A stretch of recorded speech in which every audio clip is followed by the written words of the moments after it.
하나씩 한번 보겠습니다. 건물별 보기를 방금 했고요. 콘크리트 타입별 보기 한번 해보겠습니다. 그러면 이 프로젝트에 사용됐던 콘크리트 타입별로 이렇게 색상이 보입니다. 자, 여기서 질문 하나 드리겠습니다. 이 프로젝트에는 사용된 콘크리트 타입이 몇 가지일까요? 자, 이 프로젝트에 사용된 콘크리트의 타입은 몇 가지일까요? 8개요. 이게 이제 1번 답변이에요. 8개라고 답하신 이유는 인덱스에 8개가 뜨기 때문에 8개라고 답합니다. 이제 요게 1번 답변이고요. 보통 이제 실물을 보시는 분은 여기서 24강도랑 27강도, 21강도 이거를 딱 소트를 하셔가지고 3가지입니다 라고 답하시는 게 2번 답변입니다. 그래서 C24, 지하든 지상이든 이제 그게 하나라고 보는 거고요. C27, C21 이렇게 3종류가 쓰였습니다가 이제 2번째 답변 되겠습니다. 근데 실제로 우리 이거 물량 산출서 꺼내서 보시면 실제로 사용된 건 2가지입니다. 물론 여기 버림은 여기는 없으니까. 그래서 2가지, C24랑 C27 2가지가 쓰였어요. 결과적으로 왼쪽에 있는 이 인덱스는 재료를 정의한 그게 나오는 겁니다. 여기 왼쪽 인덱스가 실제로 사용된 게 나오는 게 아니라는 겁니다. 그래서 이 얘기를 꼭 해줍니다. 여기 콘크리트 타입별 보기에서 인덱스는 정의된 거지 실제로 사용된 건 아닙니다. 물론 여기에 색상은 다 1대1로 매치가 됩니다. 단지 매치 안 돼 있고 남아 있는 여기 인덱스가 있는 거죠. C21 같은 경우는 사용이 안 됐음에도 불구하고 정의가 됐기 때문에 여기 표현이 됩니다. 자, 그래서 결국은 이 프로젝트에 사용된 거는 이걸 꺼내봐야 된다는 거죠. 관리로 가셔가지고, 아니죠. 산출로 가셔가지고 이 물량을, 리포트를 봐야 실제 리얼한 사용된 콘크리트를 알 수 있다는 겁니다. 그러면 실제 사용자 입장에서는 여기에 있는 것만 여기 인덱스가 되면 좋겠죠. 네, 희망사항 방금 말씀드렸습니다. 여기 사용된 것만 인덱스 넣어주면 좋겠죠. 컴퓨터니까 충분히 그렇게 할 수 있을 거라고 생각을 합니다. 여기 ESC 눌러서 벗어나겠습니다.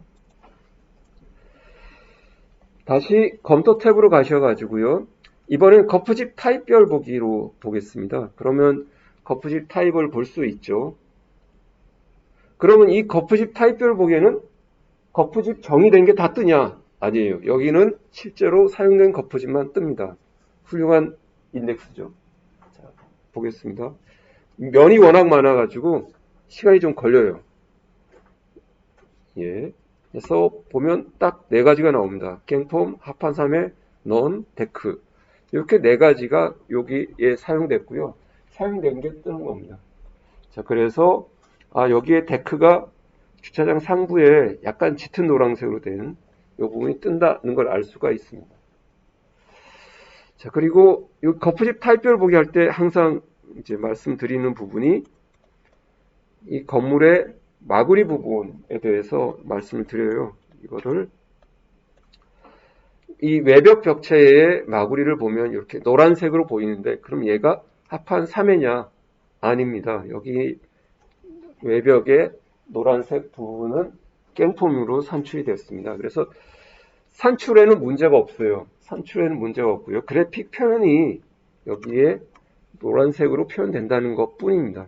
그래서 이런 부분은 일반적으로 사소한 거에 우리 목숨 걸지 말고 저기는 그냥 저렇게 표현됩니다로 넘어갑시다. 이게 제 주장인데 이걸 목숨 걸고 얘가 녹색이 돼야 된다 그러면 바꿔야 됩니다. 녹색으로. 이제 그런 프로세스가 있습니다. 녹색으로 표현할 수 있게.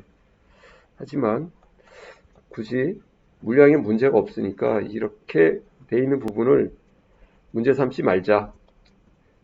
이게 제 생각입니다. 그냥 인정하고 넘어갑시다. 이게 제 생각입니다.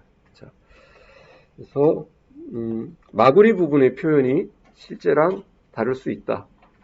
그건 색상의 문제지 산출 물량은 문제가 없다. 그 말씀을 드리고요. 다시 ES 키 눌러서 그래픽 모드에서 벗어나겠습니다. 자, 세 번째가 배금 보기인데요. 배금 보기는 단축키 R이라는 버튼이 있는데 일단 단축키는 프로젝트 허브에서는 작동을 안 합니다. 그래서 배분 보기를 일단 한번 누르겠습니다. 근데 하기 전에 배분 보기 했을 때 배근이 다 보인다 그러면 이 시스템 안에 너무 부하가 걸리겠죠. 그래서 배분 보기를 누르시면 일단 인덱스가 떠요. 지금 배분 보기 준비 상태다. 어떤 걸 볼래? 하고 컴퓨터가 물어보는 거고요. 내가 보고자 하는 거 여기 201동입니다. 201동에 쭉 내려가서 요 기둥의 배근을 보고 싶다 그러면 기둥 클릭, 기둥 클릭 이런 식으로 하시면 기둥의 배근을 보실 수 있습니다. 그러니까 사용자가 선택한 부분의 배근만 보여드립니다. 그래야 퍼포먼스가 좋겠죠. 굳이 내가 보지 않을 부분까지 다 띄워주면 오히려 보는데 불편하겠죠. 온 사방이 철근일 테니까요. 자, 이렇게 해서 봤는데요. 배근 보기를 눌렀을 때 여기 옵션 바가 뜹니다. 어제도 말씀드렸지만 옵션 바에 우리 익숙해져야 됩니다. 모든 빔 툴은 옵션 바 같은 이런 기능이 있습니다. 그래서 배근 보기를 눌렀을 때 옵션 바가 뜨고요. 내가 선택할 수 있는 옵션이 전면 선택이 있습니다. 그래가지고 전면 선택을 하면은 기둥이 일자로 쫙 있을 때 맨 앞에 있는 기둥을 선택하고자 한다면 이게 쭉 가려져 가지고 누적해서 있다면 맨 앞에 있는 걸 선택하고자 할 때 얘를 체크하면 맨 앞에 있는 게 선택이 되고요. 그 다음에 와이어 모드는 한번 실제로 이 와이어를 꺼보시면 리얼한 굵기의 철근으로 이렇게 표현이 됩니다. 그래서 이게 철근이 많으면 뭉개져 가지고 보기가 그렇지만은 확대해서 보시면 제대로 된 걸 보실 수 있어요. 그래서 필요에 따라서 와이어 상태로 보시거나 와이어 해제해서 보시거나 하시면 되겠습니다. 이게 저는 와이어 상태에서 요 상태에서 보는 거 권장드리고요. 이게 눈에 익숙해지면 이게 보기가 더 편하더라고요. 그 와이어 해제한 것보다. 그래서 개인적으로는 와이어 체크한 상태에서 좀 보시면 좋을 것 같습니다. 그럼 눈에 익으면 이게 훨씬 더 변별력이 더 좋아요. 이 굳게 하는 것보다. 그리고 이음 정착 주철근 체크가 되어 있습니다. 그래서 이음을 빼보시면 이 부분이 이음 부분이구나 쉽게 그래픽적으로 확인할 수 있고요. 이 부분이 정착이구나 아니면 이 부분이 주철근이구나. 주철근 빼면은 이음과 정착이 더 명확하게 보이죠. 네. 그리고 부분별이 아니라 직경별로도 보실 수 있습니다. 직경별로 하면은 이 부분도 그래요.